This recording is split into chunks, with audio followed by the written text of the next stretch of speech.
Hey everybody, welcome back to Video Episode. Here we're continuing the series Model Museum, where we review every single Model 1, Model 2, and Model 3 Sega Arcade game. That's not a racing game because I did that retrospective last year. And today we have Fighting Vipers. And I'm going to say right off the top, maybe you'll agree or maybe you'll disagree, but this game to me has always been a bit of a disappointment. And I will definitely describe more as the video goes on, but it's just one of those things I've never quite clicked with, but maybe I'm just the only one. Before we get too far involved though, do me a huge favor, go down below, hit like and subscribe, and ring that notification bell, definitely helps us out. And if you feel so inclined and want to support the channel, we got a Patreon link down below as well. Now, what is Fighting Vipers? Obviously, off the top, it is a 3D fighting game a la Virtua Fighter, and that is because it's using the exact same engine of Virtua Fighter 2. The weird and interesting thing about this game is twofold. One, there is an armor mechanic that seems to be at best inconsistent, and at worst, completely confusing as to what you're supposed to do. And two, some characters like Raxel here have a weapon where other characters do not completely, leading to some kind of balancing issues in my opinion. Now, I'm not going to say this is a bad game. It is a very decent game, and I do still enjoy it when I'm playing it. It's just never been the type of game that I've 100% figured out. Now, as far as the control scheme is concerned, it is very similar to Virtua Fighter because of course it's using the same engine and it uses a very similar controller setup.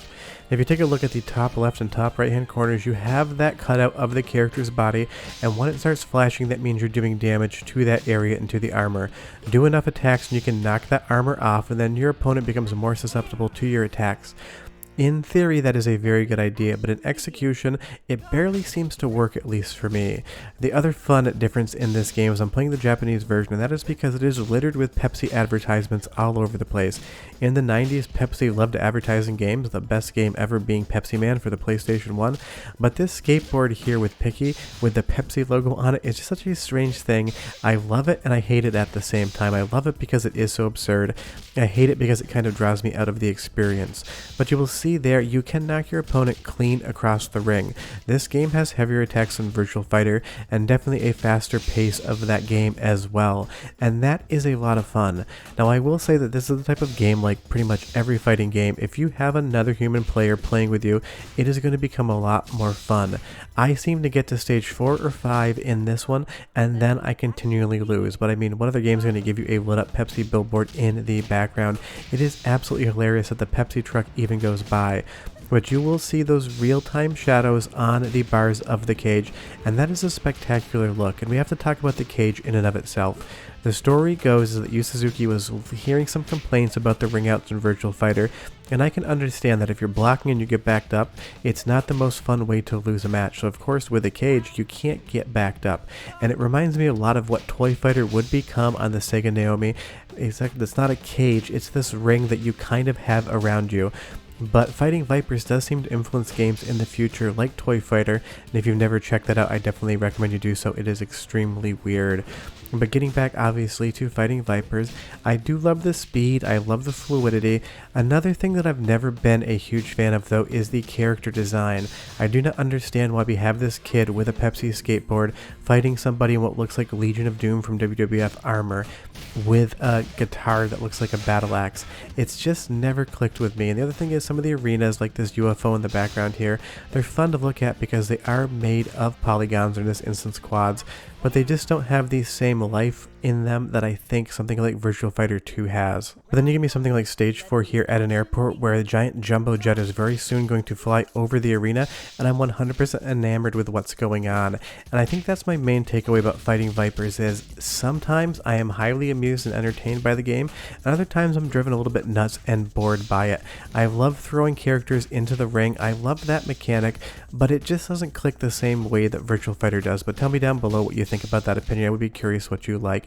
And because it is the first game in the series, there is a sequel we'll be talking about later on this series, the roster is relatively thin, and honestly the character designs are definitely hit or miss. The one thing that's not hit or miss is the soundtrack. Go ahead and listen for 45 seconds and I'll be right back.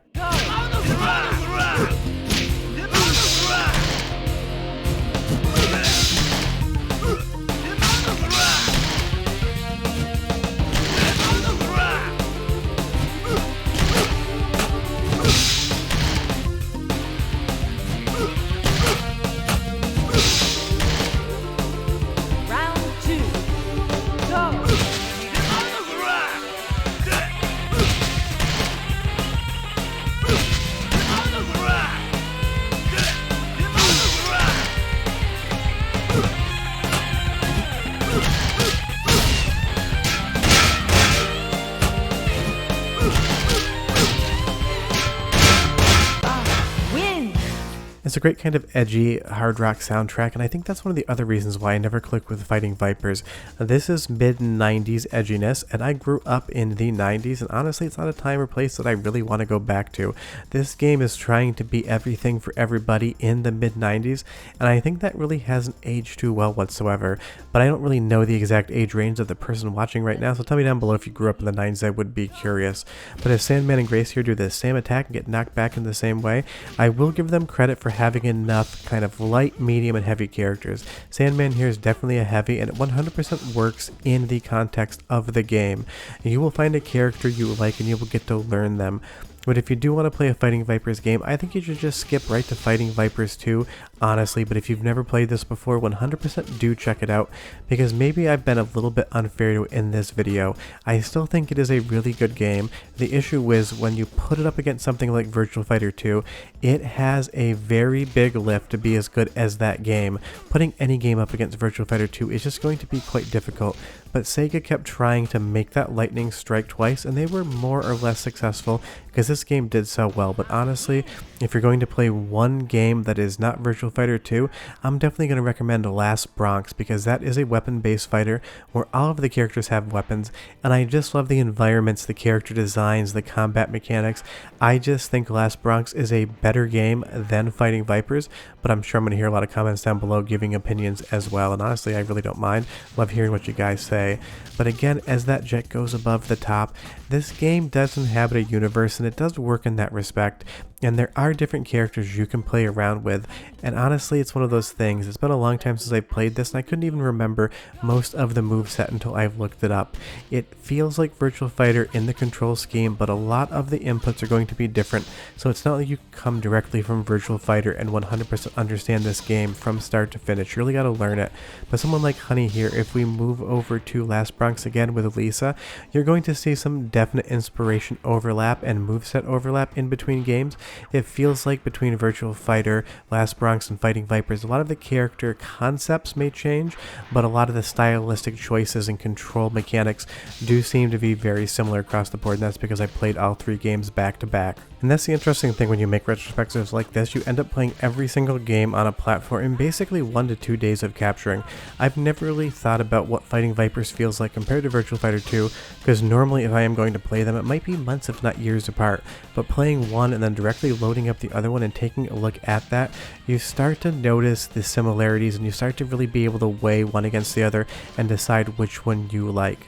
And I just prefer Virtua Fighter 2 more. I do like the fast-paced nature of Fighting Vipers, and I like the ability to be able to go and knock your opponent clean across the ring. But honestly, in a game like this, it most similarly reminds me of Dead or Alive, and honestly, I'd rather play Dead or Alive versus something like Fighting Vipers. I'm not saying Sega failed here, that's not what I'm saying whatsoever. I'm just saying this game isn't for me in the same way Virtua Fighter 2 is. But when it's playing well, you get knocked out of the ring even if you lost. It is a ton of spectacle, and you cannot knock Sega for that. When they made a game, they made it big, they made it brash, and they made it loud.